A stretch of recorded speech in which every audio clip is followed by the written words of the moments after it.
où les raisons d'aimer sont toujours obscures. On sait très bien pourquoi on ne veut pas faire quelque chose, mais quand on est attiré irrésistiblement par quelque chose, ce n'est pas que rationnel, c'est comme quand on rentre dans une forêt obscure, on sait que ça va être bien. Je savais que quand j'ai lu le texte de Christa Wolf, je sentais que c'était à un haut niveau, qu'elle nous sollicitait à un haut niveau des sentiments, de la pensée, de la réflexion. Donc il y avait comme cet entrechoc, en fait, comme je vous disais, c'est Cassandre avec qui j'avais grandi, je parlais tout d'un coup, par les miracles de la vie, on me proposait de le jouer. Donc j'ai dit oui, parce que c'était une envie irrépressible.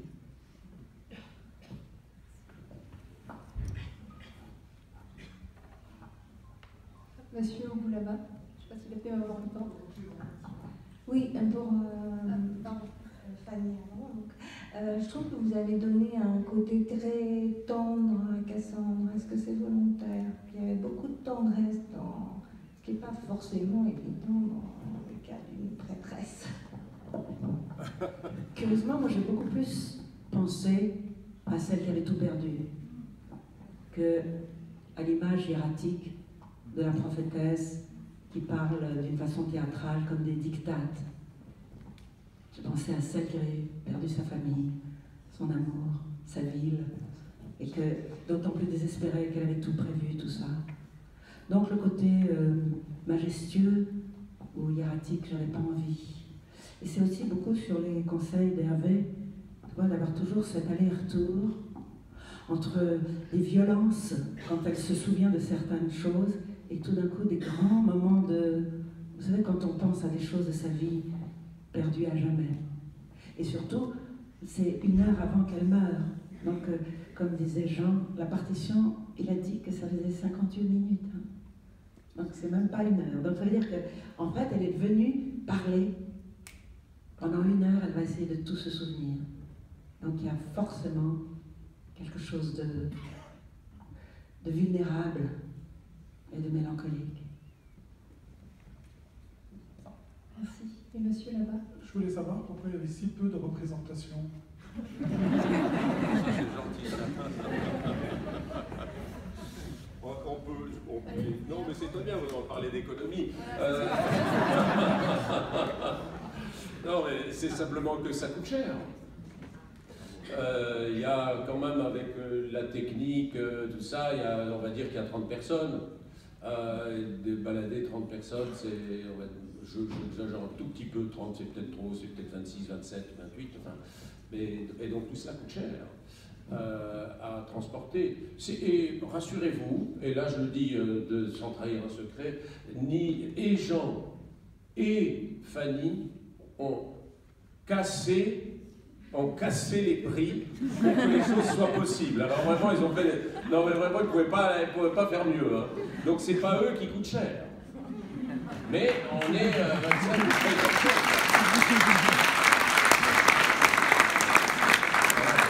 Mais nous, on aimerait bien jouer plus, hein, mais ça coûte cher à chaque soirée. Quoi. Voilà, vous savez...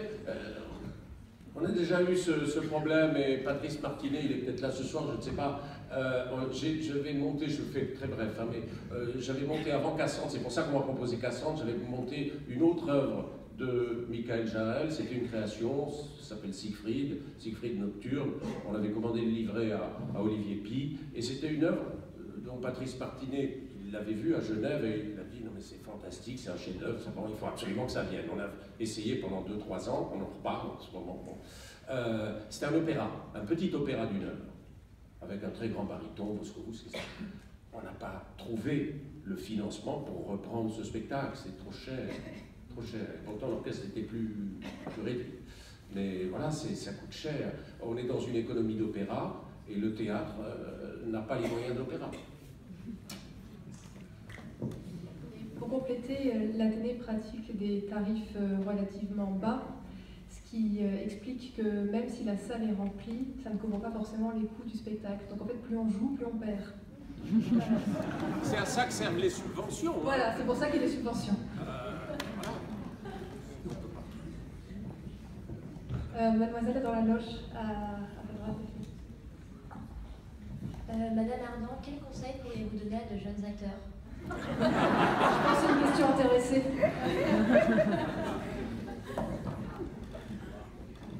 Moi, je pense toujours qu'il faut dire qu'il faut avoir la certitude des fous. Il faut s'avancer avec cette envie forcenée, cette obstination, d'avoir pas peur, de ne pas avoir peur des échecs, de ne pas avoir peur des refus, et de le faire que pour des vraies raisons, d'aimer ça par-dessus tout. Je crois que c'est la seule chose que je conseille, parce que toutes les vies sont différentes, il n'y a pas une route pareille. Mais s'il y a quelqu'un qui est déterminé avec, tu sais, on pourrait presque dire elle est folle celle-là, ou elle est fou, alors c'est qu'il est sur la bonne voie.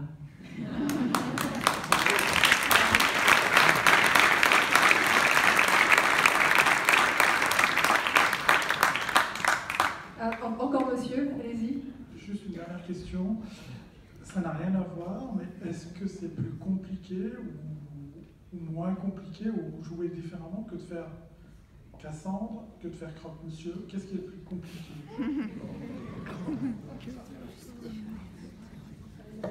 Oui, c'est de changer d'état d'âme. Mais en même temps, moi, c'est toujours ce que j'ai aimé dans le théâtre ou dans le cinéma. C'est qu'il ne fallait pas avoir un fonds de commerce. C'est-à-dire qu'il fallait pouvoir alterner, d'être toujours la plus vraie et la plus honnête dans les choses les plus lointaines. Parce que sinon, moi, je suis de nature obsessionnelle. Je finirais par jouer tout le temps la même chose. Moi, je pourrais jouer Cassandre pendant des mois. Et puis tout d'un coup, il y a toujours la vie qui a plus d'imagination que nous, qui vous dit « Et alors, vous ne viendrez pas faire ça ?» Alors voilà. Je pense que la comédie, c'est difficile parce qu'il faut beaucoup d'énergie et qu'il faut beaucoup de légèreté. Et moi, je fais Milton. Donc, il y a quelque chose qui peut-être, quand je rentre dans la tragédie, j'ai plus l'impression que sono a casa, je suis à la maison. Parce que dans la comédie, il va falloir que je fasse beaucoup d'efforts pour être légère. Mais, à la fin, tout est bien.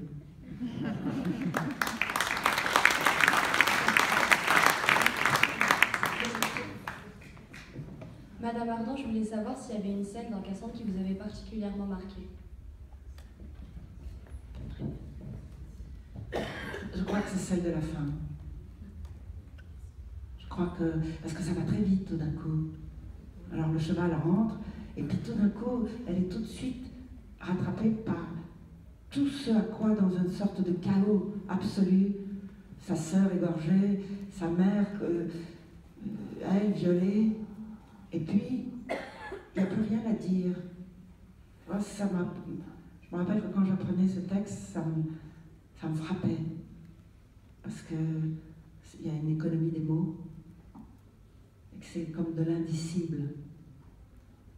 Après, j'ai été beaucoup marquée aussi par le meurtre du frère. Parce que justement, quand on disait que cette scène très bien écrite, parce qu'on voit Achille comme un amoureux, tu vois, qui prenait son plaisir pour torturer ce jeune homme, et c'est très bien écrit parce qu'il a été malin. Il ne s'est pas attaqué à Hector, parce qu'Hector c'est un grand guerrier comme Achille. Il a su que Troïlos, ça serait un jeune homme noble qui respecterait les lois de la guerre. Or, il ne respecte rien, Achille, et c'est pour ça qu'il peut le tuer. Donc, tu vois, c'est comme l'innocence tuée, la bravoure tuée, donc tout ça me... Mais moi, je me rappelle que j'ai lu ce livre de Christa Wolf, mais le gros Cassandre. Elle avait écrit aussi un Médée, gros, et que ça m'avait enthousiasmé. Et que, en effet, qu'après, quand on m'a proposé ça, c'est bon, voilà, je la connaissais, mais d'avoir la chance de pouvoir dire les mots, d'éprouver les sentiments, c'est quelque chose de magnifique.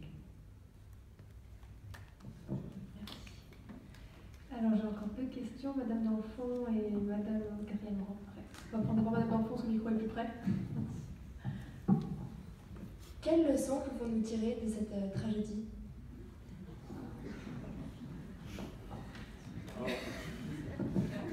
Bon, je vais répondre latéralement. J'aime beaucoup évidemment la scène dont parle qui est une espèce d'acmé comme ça de l'horreur. dont parle Fanny. Il y en a une autre que j'aime beaucoup et qui pourrait synthétiser ma réponse. C'est quand Cassandre dit non.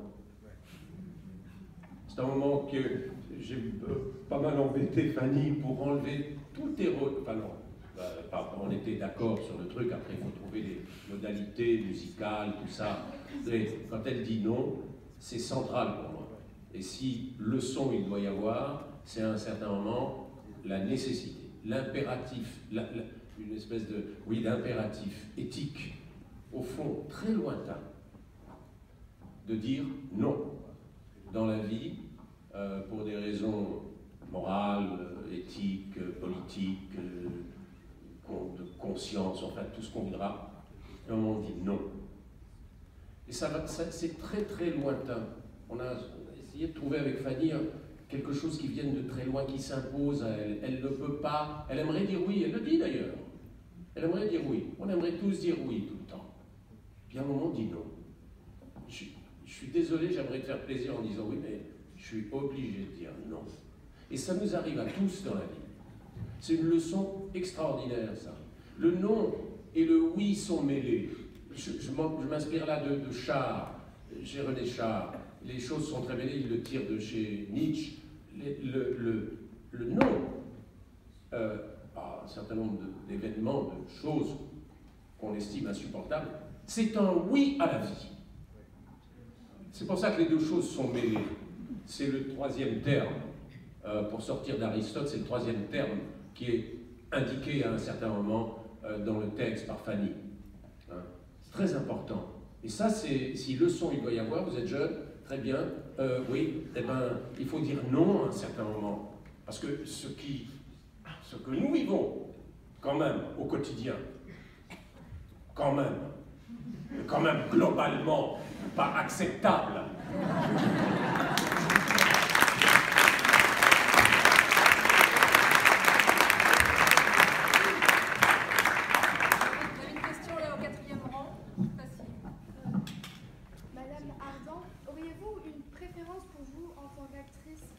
Au théâtre ou au cinéma? C'est un peu quand on demande à une femme si elle préfère son mari ou son amant. Non,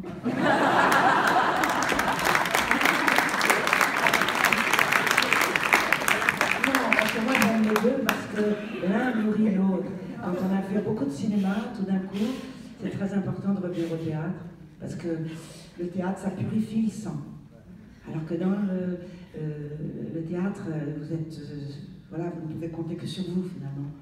Au cinéma, c'est un autre art, c'est une autre façon de capter des moments de vérité. Mais voilà, je pense que moi j'ai été très impressionnée par les grands acteurs anglais, style Sean Connery, qui après avoir joué James Bond, pouvaient partir à Stratford-sur-Avon pour jouer un Shakespeare. Donc je me disais, ah, voilà, il y avait quelque chose, il fallait 20 fois sur le métier remettre son ouvrage, recommencer à zéro. Donc les deux.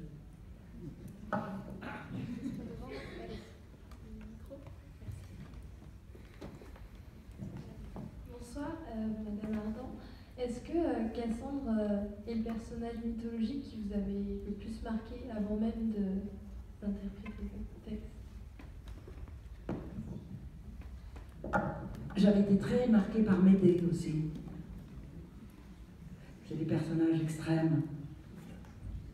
J'avais été marquée par Clytemnestre aussi. Et curieusement, quand j'entendais parler Hervé, c'est souvent des héroïnes qui ne se résignent pas, qui ne disent pas oui, qui... Bon, Médée, elle tue ses enfants, mais il y a quelque chose, elle ne veut pas accepter. Donc, oui, je n'ai jamais été très attirée par Antigone, curieusement. Quand elle dit non, c'est...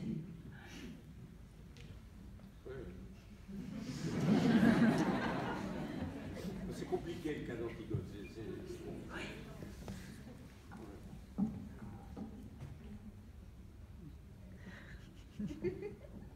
Allez-y, madame. Par la Quand force. vous avez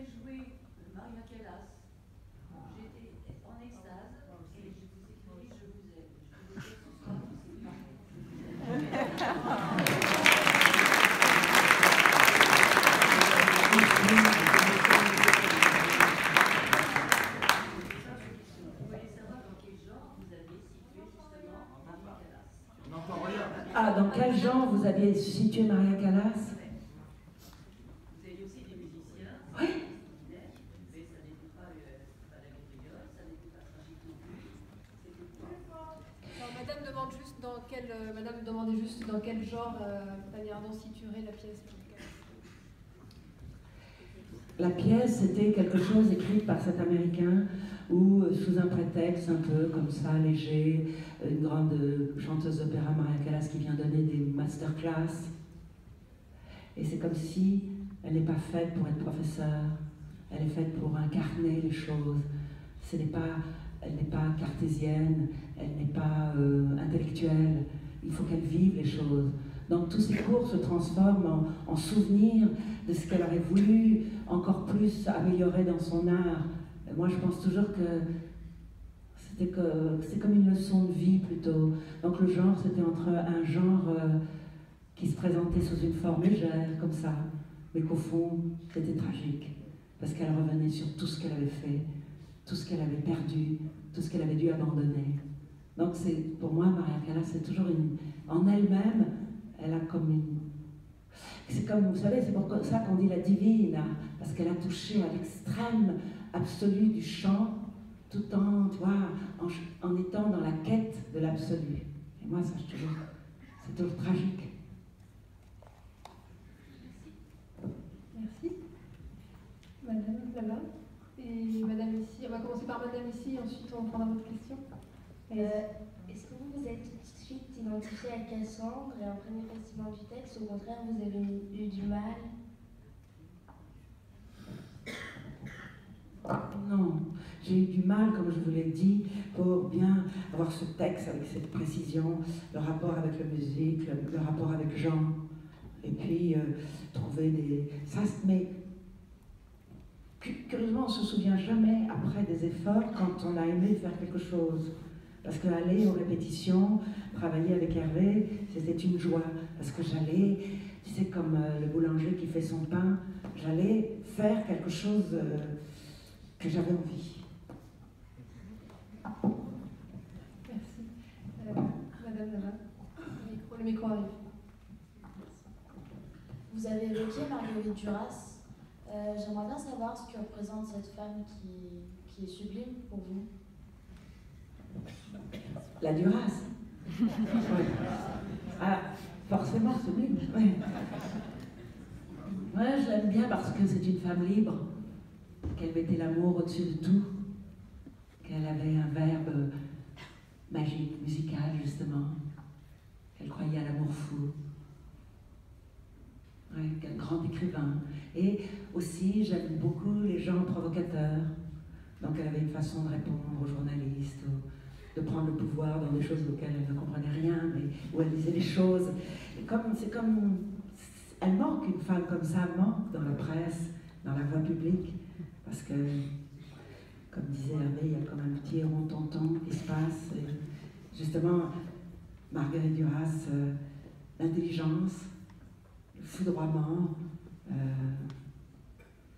verbe, la passion qu'elle a mis d'écrire, de passer ses journées à écrire, qu'elle puisse s'ensevelir dans l'écriture, tout ça fait d'elle une personne extraordinaire. Et vous l'avez déjà rencontrée ou jamais? Non. Je me rappelle que j'avais eu un projet où je lui avais écrit et elle m'avait dit non.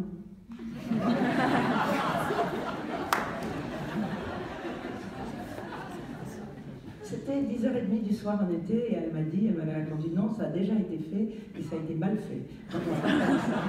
Alors bon, hop. Et puis après j'ai joué la musicale et là je me souviens qu'elle m'avait envoyé le petit livre chez Gallimard et qu'elle m'a envoyé une longue dédicace.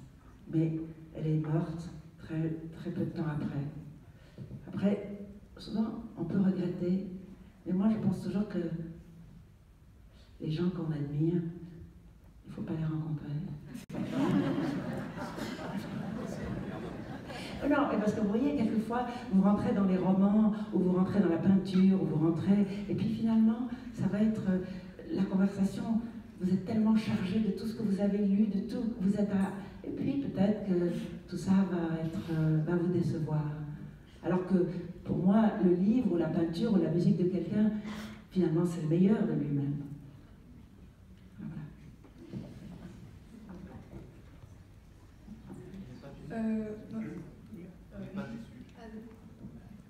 Le monsieur dit qu'il n'est pas déçu de vous rencontrer ce soir.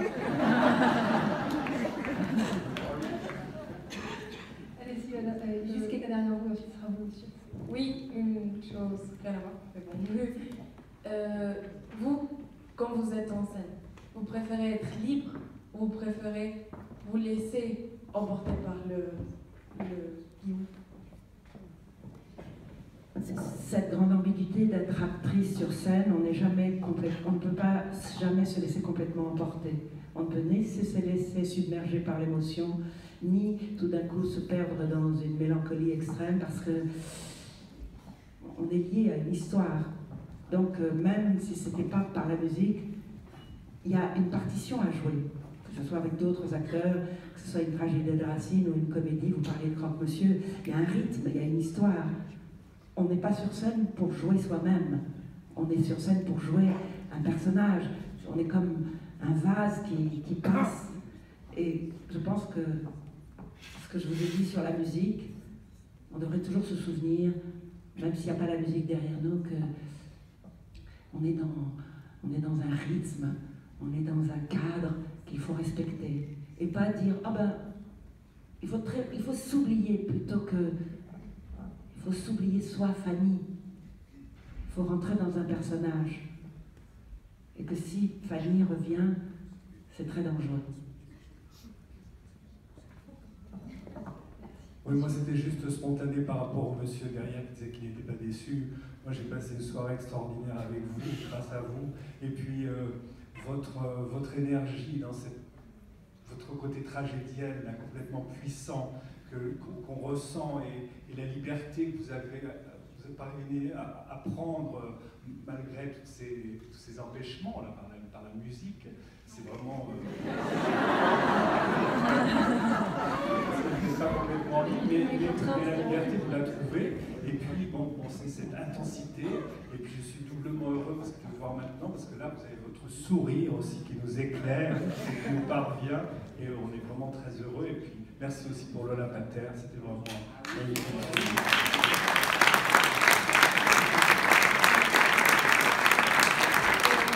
Je pense qu'on arrête là parce que je pense que les artistes ont envie de se reposer ou de boire du whisky.